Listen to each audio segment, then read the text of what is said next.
इस नए विश्लेषण में स्वागत है। आज हम एक ऐसे विषय पर बात करने वाले हैं जो हर उस इंसान से जुड़ा है जिसने कभी भी पढ़ाई का दबाव महसूस किया है, महत्वाकांक्षा और उसके साथ आने वाली भारी चिंता। और दिलचस्प बात यह है कि इसे समझने के लिए हम किसी मॉडर्न साइकोलॉजी की तरफ नहीं, बल्कि महाभारत के उस बेहद मशहूर प्राचीन संवाद की ओर देखने वाले हैं जो कृष्ण और अर्जुन के बीच हुआ था। सुनने में शायद थोड़ा अजीब लगे, लेकिन सच मानिए, ये प्राचीन संवाद आज के मॉडर्न एजुकेशनल प्रेशर और करियर की एंग्जाइटी को हैंडल करने का एक एकदम सटीक मास्टर क्लास है। अब जरा इस एक बहुत ही गहरे सवाल पर गौर करते हैं। क्या हो अगर हमारी महत्वाकांक्षाओं का वो भारी भरकम बोझ ही असल में वो दीवार हो जो हमें सफलता तक पहुंचने से रोक रही है। जो भी छात्र किसी बड़ी परीक्षा की तैयारी कर रहा है, वो इस घुटन को बहुत अच्छी तरह समझता है। क्या सफलता पाने की वो तीव्र इच्छा ही हमारी सबसे बड़ी दुश्मन बन गई है? चलिए सोर्स मटेरियल के आधार पर इसे डिकोड करते हैं और देखते हैं कि यह सवाल इस प्राचीन संवाद से कैसे जुड़ता है। तो चलिए सीधे अपने पहले भाग की ओर बढ़ते हैं, आधुनिक रणभूमि यानी क्लासरूम में कुरुक्षेत्र। अगर हम ध्यान से देखें तो हालात चाहे कितने भी अलग क्यों न हो, इंसानी भावनाएं बिल्कुल एक जैसी ही काम करती हैं। एक तरफ हम अर्जुन को देखते हैं, वो इस बात से बुरी तरह डरे हुए हैं कि युद्ध का अंजाम क्या होगा। डर के मारे उनका शरीर सुन्न पड़ रहा है, वे भारी शोक और अहंकार से घिरे हुए हैं। और अब दूसरी तरफ एक मॉडर्न छात्र को देखिए, किसी बहुत बड़े माइलस्टोन या फाइनल एग्जाम के ठीक पहले वो भी बिल्कुल वैसी ही लकवा मार जाने वाली घबराहट और नतीजों के डर से गुजरता है ना? सामाजिक दबाव और बर्नआउट उसे अंदर तक जकड़ लेते हैं। तो सच तो यह है कि चाहे युद्ध के मैदान में खड़ा योद्धा हो या परीक्षा कक्ष में बैठा छात्र, परिणाम का डर दोनों को ही उनके असली काम से भटका देता है। और यही हमें दूसरे भाग की तरफ ले जाता है, उम्मीदों का जाल। आखिर हम दबाव में आके एकदम फ्रीज क्यों हो जाते हैं? देखिए, ज्यादातर छात्र अनजाने में जिस ट्रैप में फंस जाते हैं उससे बहुत ही साफ शब्दों में सकाम कर्म कहा गया है। ये वो स्थिति है जब हमारा सारा का सारा ध्यान सिर्फ और सिर्फ इस बात पर टिका होता है कि फाइनल ग्रेड क्या आएगा, रिजल्ट कैसा होगा या आखिर में इनाम क्या मिलेगा। जब कोई सिर्फ उस फल या रिवॉर्ड की चाहत में पढ़ाई करता है तो वो इसी सकाम कर्म के जाल में होता है। और सच कहें तो यही चीज अंत में उस असहनीय तनाव और एंग्जाइटी का कारण बनती है। लेकिन इसके ठीक विपरीत जो कॉन्सेप्ट है वो एक परम औषधि यानी अल्टीमेट एंटीडोट की तरह काम करता है। इसे कहते हैं निष्काम कर्म। अब इसका मतलब ये बिल्कुल नहीं है कि हम अपनी महत्वाकांक्षा ही छोड़ दें, बिल्कुल नहीं। इसका सीधा सा अर्थ बस इतना है कि हम नतीजों पर जो हमारी वो एक जिद्दी पकड़ है ना, वो जो फिक्सेशन है, उससे छोड़ दें। काम को एक कर्तव्य समझकर पूरी सुंदरता के साथ करना।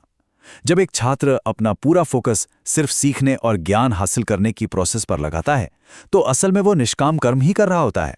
अगर इस पूरे विचार का निचोड़ निकालें तो बात सिर्फ इतनी सी है, हम अपने कामों से नहीं बल्कि उनसे जुड़ी अपनी उम्मीदों से बंधे होते हैं।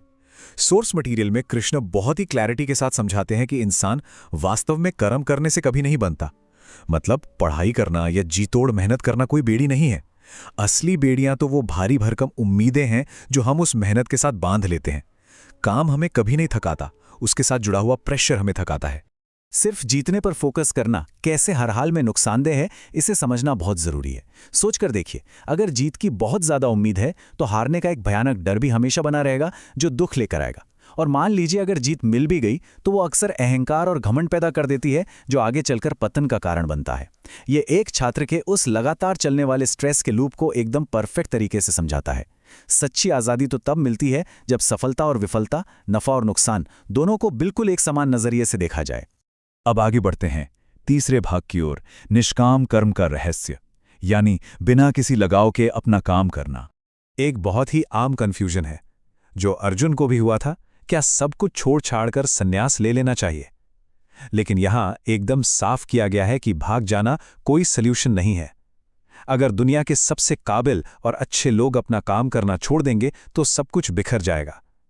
इसीलिए सही रास्ता कर्मयोग का है।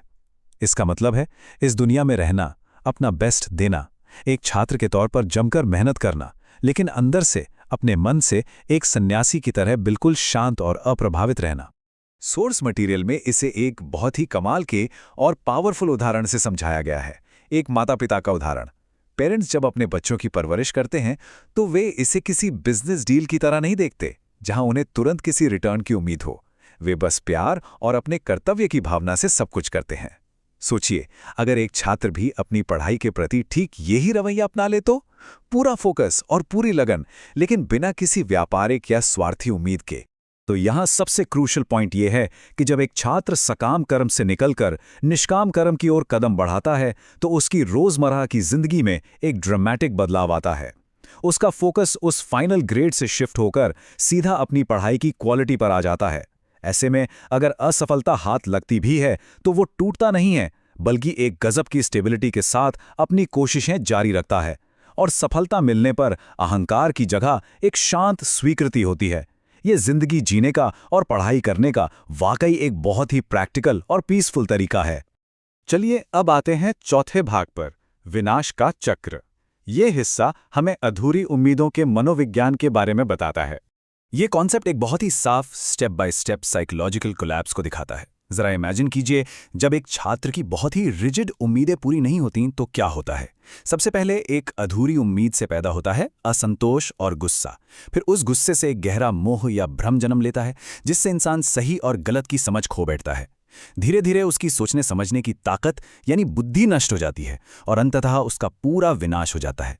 अगर ध्यान से देखें तो ये स्ट्रेस और सिवियर डिप्रेशन की ओर जाने वाला एक सीधा सीधा रास्ता है। और बस यहीं पर निष्काम कर्म की असली स्ट्रेटेजिक ब्रिलियंस काम आती है। ये एक छात्र के मेंटल हेल्थ के लिए किसी अभेद्य सुरक्षा कवच की तरह है। अगर हम उस रिजल्ट के जुनून को पहले ही कदम पर काट दें तो आगे के वो खतरनाक चरण कभी शुरू ही नहीं होंगे। मतलब एक छात्र उस गुस्से, भ्रम और पतन के पूरे विनाशकारी चक्र को पूरी तरह से बायपास कर सकता है ना कमाल की बात। और अब हम पहुंच गए हैं अपने आखिरी और पांचवें भाग पर, कर्म में महारत, जो इस पूरे विश्लेषण का सबसे बड़ा निष्कर्ष है। जिसने भी इस अप्रोच में महारत हासिल कर ली है, उसे पहचानना काफी आसान है। ऐसा इंसान सिर्फ बाहरी दिखावा नहीं करता, जैसे अपनी भूख मारना या शरीर को तकलीफ देना। इसके बजाय वो अपने मन की लालसाओं को कंट्रोल करता है। उसकी बुद्धि, उसका पूरा फोकस 100% उसके वर्तमान कर्तव्य पर होता है। और यहाँ सबसे बड़ी विडंबना देखिए, ऐसा व्यक्ति बार बार सफलता हासिल करता है, और वो भी सिर्फ इसलिए क्योंकि वो नतीजों की फिक्र से पूरी तरह आज़ाद होता है।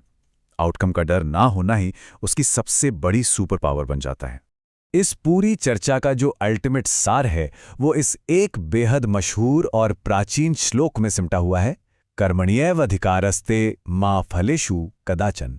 आज की इस गलाकाट एकेडमिक और करियर की दौड़ में सरवाइव करने के लिए इससे बड़ा कोई मंत्र नहीं हो सकता।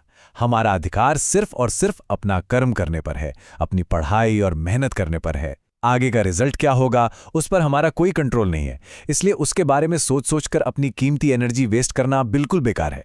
तो इस पूरे विश्लेषण को खत्म करते हुए एक बार इस बात पर गहराई से विचार करते हैं। जरा सोचिए, उस फोकस और उस एनर्जी का लेवल क्या होगा जो तब बाहर आती है जब ना तो हारने का डर हो और ना ही जीतने का अहंकार।